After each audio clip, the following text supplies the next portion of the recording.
स्वामी इस समय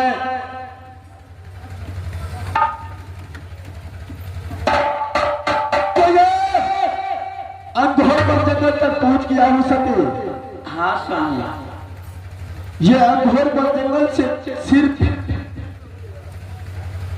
3 कोस जाकर के अपना हिरनी बन जंगल आ जाएगा सती। हाँ स्वामी, आज चलो अपना हिरनी बन जंगल, हिरनी बन जंगल जाकर के अपने माँ से मुलाकातें करना है सती। हाँ सती हाँ कहो न स्वामी। लेकिन आज मेरा चलते चलते बहुत जोरों से पोट थक गया है सती। आज मेरा दिल करता है कि ये सुंदर सा जंगल में सिर्फ कुछ देर आराम कर लो, उसके बाद ये अपना महल की ओर चलो सती।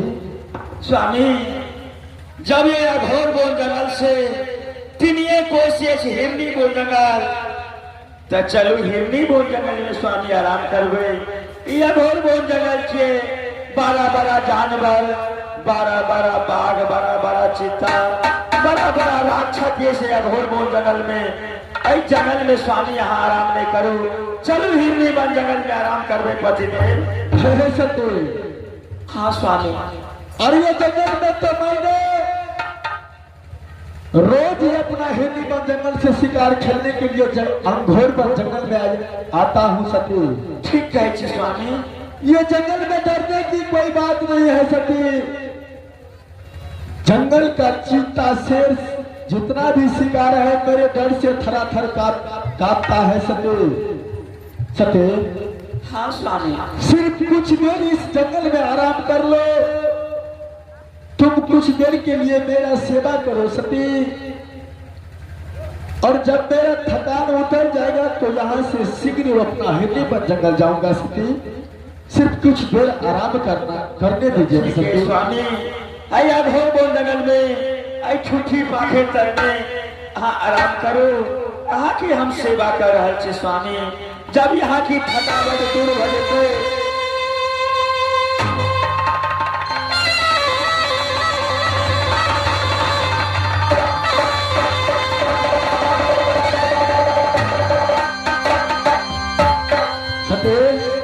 हाँ स्वामी, ठीक है मैं कुछ देर के लिए आराम करता हूँ। ठीक है स्वामी, अहाँ आराम करू, अहाँ चरण के हम सेवा करे छे। जब यहाँ की थकावट दूर हो जाते पति देव, तो दोनों व्यक्ति मिलके अपना ये अघोर बोल जंगल से अपना हिरनी बन जंगल चल जीवे। स्वामी, ऐ जंगल झाड़ में बिछौना की करवे। सबसे सुनारी धरती माता छे, ऐ धरती माता पे जमीन पर अहाँ सो हम अहाँ की चरण की सेवा करे छे स्वामी। ठीक है सती, आराम करू।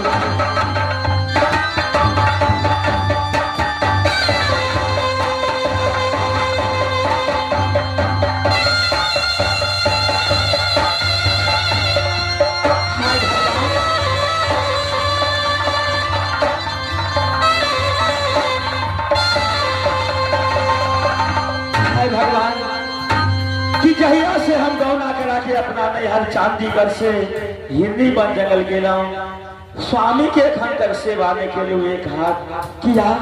पति नारी की जीवन में ईश्वर परमेश्वर महादेव हो जाए। हम अपना पति के अखंड तक सेवा केलौ के न भागिनी छलौ कि 12 वर्ष तक हमरा जादवपुर में 14 वर्ष अप्रैल जब हमार पति मिलल, तो जब पति की इच्छा भगले अघोर बोल जंगल ठूठी पाखे तर में उनका थकावट भगले सेवा कर देवे। जब थकावट दूर भ जेते तो दोनों व्यक्ति मिलकर अघोर बोल जंगल ठूठी पाखे तर से अपना सुंदर सासुर हिरनी बोल जंगल चल जाए। ठीक है बात।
स्वामीनाथ हमरा मन की अभिलाषा सब पूर्ति कर दिलखिन। अया घोर घोर जंगल एक ठूठी पाखे तर में ठीक छे। स्वामी के हम सेवा के लिए स्वामी हमार नींद पड़ गए, आराम कर रहा छे। हम कुछ काल आराम कर ले छे। जब हमरा स्वामी की थकावट दूर भ जेते तो दोनों व्यक्ति मिलके अया घोर घोर जंगल एक ठूठी पाखे तर से सुंदर सासुर हिरनी को जंगल चल जाए।